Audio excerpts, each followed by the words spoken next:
Hello once again, Musto0063 here to continue on with Mega Man 6. And up front, I have no idea why I picked this next guy second. He has the head, arms and torso of a robot, and the body and feet of a horse. It's Centaur Man. We find ourselves somewhere in Greece, which is appropriate given that a centaur is a creature in Greek mythology. And we're immediately accosted by some jellyfish, who have the rather silly name SRU-21/P. And some pelicans dropping fish, who at least have a sensible sounding name, Pelicanu. They actually seem to drop the fish at regular intervals, so if one is too high to hit, wait until it tries to fish on you, and you should be able to then safely move under it. And if you hadn't guessed by now, this is going to be the stereotypical water stage. Every good Mega Man game needs one after all. Hell, even a game as short as Wily Tower manages to throw two of them at you. And the main enemies here are the piranha, which just swim left and right, and the wall blasters, which truthfully don't seem to blast at you all that much. See, look at that one. It's not even aiming at me. Now granted it was making a little annoying to time up jumping to kill the piranha, but the timing soon works out soon enough. Of course, watch out for the spikes and remember about the water physics, higher jumps and so on. For this screen, it's probably a good idea to kill the piranha on the left side of the screen through the wall and to save yourself the trouble of having to time your drop carefully. Why not make things easier where possible? Now this screen's interesting. The water is descending from the top of the screen, and there will be one spot where we need to use the water and the lengthier jumps to then clear a giant spike area. Ideally, I also need to be really, really clumsy. But here's the spot I was talking about. Wait till the water's at its lowest point, and then make a jump for it. And be prepared for another choker. Oh, as soon as you land, just before you clear the screen, the water fades away. We have some pookas blocking the path, and you can't kill these with regular buster shots, you have to hit them with charge shots. They also shoot pellet shots at you, but at least in this stage you can take them out from a very safe distance. Not even going to collect that, in case it in any way suggests that I'm happy with your performance, Eddie. Time for a rather intricate section, and by intricate I mean annoying to get through buster only, no damage. Submarine flyers hiding in clouds. When you move under, or over them, they drop the facade and land in the water. They then begin moving short distances left and right and shooting arc and pellet shots at you. The tricky part is getting enough distance from them so that you can jump and shoot them without clobbering yourself. And as you just saw, I failed. And as long as you don't go gung-ho here and wait until the jellyfish drop, this is about as easy as it gets. And the last enemy of the stage is a Squidon, and he actually has more health than some, quote, sub-bosses. You need to keep an eye on the missiles and the ice blocks and take necessary evasive action. It looks quite hectic, but once you get a rhythm down, it's not all that tricky. Okay, so here's me showing what appears to be two boss gates. I'll explain a little bit later on, but suffice to say, the better one to go through is the trickier to reach. And to reach the higher one, we need the jet adapter I obtained by beating Plant Man. If you look to the left, you see the jet's meter. It doesn't have as much juice as regular weapons, or indeed the rush jet we've been used to for the past 3 games, but it does auto-refill, meaning we don't constantly need to be on the lookout for weapon energy. Anyway, boss time!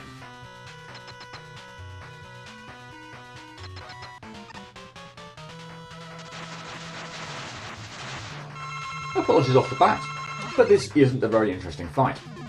Largely thanks to Centaur Man, who, other than his first move, spends pretty much the remainder of the fight doing the same thing over and over again. That first attack was to teleport away and rematerialise in the room. He does so where you were previously standing, so get close-ish to a wall, wait a few seconds and then slide away toward the middle of the screen. From then on, all he really did was a spread shot pellet attack.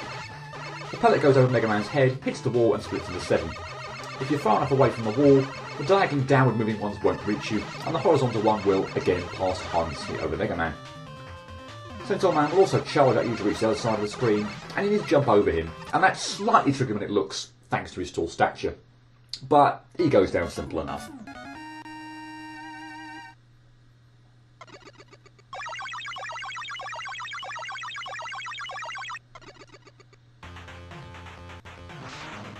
I get Centaur Flash and Beat T-Parts. Centaur Flash is an attack that wasn't showed off by the Robot Master. When Mega Man uses it, it essentially kills all low health enemies on screen, but does consume a lot of energy. I'll explain the beat parts a little later. So hopefully there wasn't enough failure on show there to make you think a perfect run of this was out of my league. It wasn't. So thankfully, I avoided a Greek tragedy.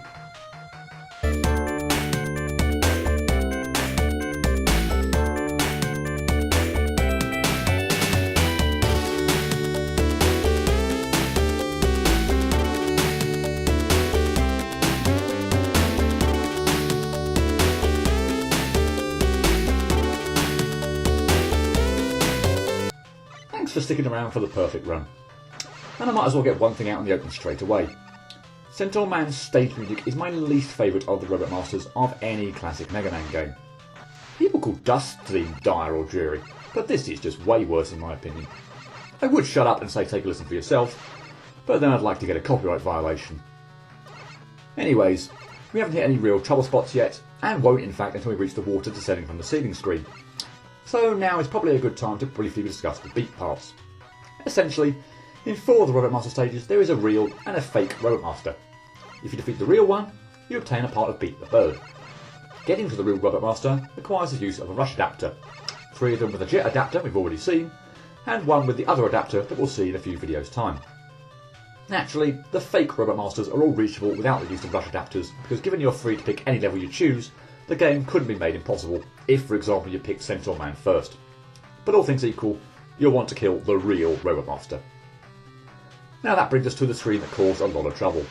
Not really owing to the water, but rather these damn choker O's, which tended to jump at the worst possible times and at the worst possible angles. Where possible, as you can see on that run, I ended up preferring to make a dash for it and not bother hanging around to kill them. At least not until the last one shows up, since there's not really any getting by him any other way. Okay Eddie, you're back in my good books. I like one-ups on perfect runs. And this is the other part of the level I had considerable trouble with. Eventually, as before, I thought the best course of action was to make a run for it, because I did not want to get caught with the submarines over my head, as their movements make them very difficult to get away from. Now don't hang around at the bottom of the ladder we're going to see here either. As you saw, these pellet shots came pretty close to whacking me. No troubles whatsoever with this screen, perhaps unsurprisingly. As for the Squid-On, the best strategy I found was to not bother shooting at the missiles or the ice blocks. Get into a pattern with the missiles circling you, and amazingly enough, the rest kind of takes care of itself. Now, as for the choice of Robot Master Gate, yes, I'm aware I used Rush on a perfect run, but in this case it's permitted. Why? Because Rowan Mithril did it. I'll explain in due course.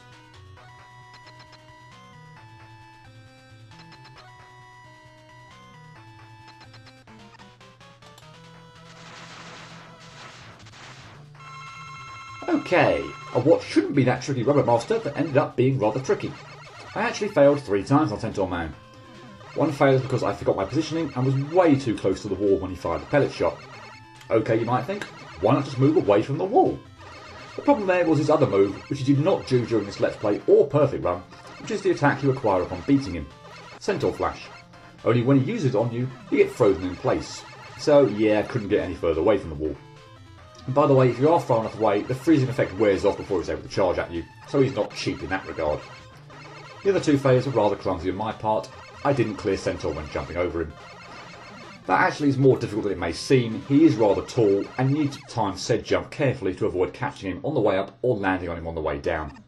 That being said, I can't but help feel I should be skillful enough to pull it off.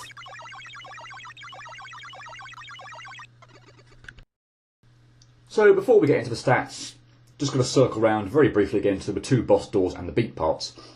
So for 4 stages there are 2 versions of the Robot Master. The real version, which if you defeat you get a beat plate part, and a fake version, which if you defeat you don't get a beat plate part. To get to the real Robot Master, in all 4 stages, you have to use a rush adapter. And I suppose I might as well say now, in addition to Centaur, which we've just seen, the others are Knight, Yamato and Tomahawk. Now of course, on a perfect run, I could fight the fake version of the Robot Master and not use Rush, but as I said, Rowan Mithril did it in his perfect run series, and nobody complained, so that's good enough for me. And at least in this stage, it hardly made any difference, did it? So that's 2 Robot Masters out of the way, and I would have hoped for 2 easier ones to kick things off. Although to repeat, for this game, with the need to obtain rush adapters before tackling certain levels, the ordering isn't really a true reflection of my perceived difficulty. Interestingly enough though, the stats worked out rather similar to Plant Man. Again, 45 minutes needed to get the successful perfect run, with around the same number of outtakes, 15, including the 3 Robot Master mess-ups I mentioned. There are only what I would dub 2 trouble spots to the level, the area with the choker O's and the area with the submarine clouds. Both require some careful manoeuvring and the ability to take out the aforementioned enemies quickly when you have to. I personally recommend making a dash for safety when you get the chance, as both enemy types have their irritancies. The Choco's jumps and pellet shots perennially seem to be in your way, and once you find yourself under a submarine, it can be a hell of a thing getting out from under them. As for Centaur Man, don't get complacent, but as long as you stay a good distance away from the walls, when a pellet shot is about to split apart and time jumping over the wall, he doesn't have anything unexpected to throw at you. And that's a good thing when it comes to perfect runs. It was the 3 mess-ups, more so the 2 jumping ones on Centaur Man, that once again meant I didn't emerge the happiest of bunnies, but again there certainly wasn't anything here to get me too angry.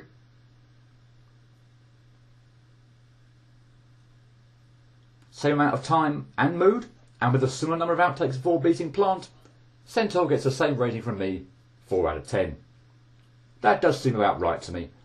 I think of some of the Robot Masters I've rated 3 out of 10, such as Metal or Crystal, and I think this is tougher, but I think of some Robot Masters I've rated 5 out of 10, such as Fire or Gemini, and I think this is easier. So that's all for this time. Hope to see you again soon to find out which Robot Master I'll be taking out to further wind up Mr. X. Cheerio.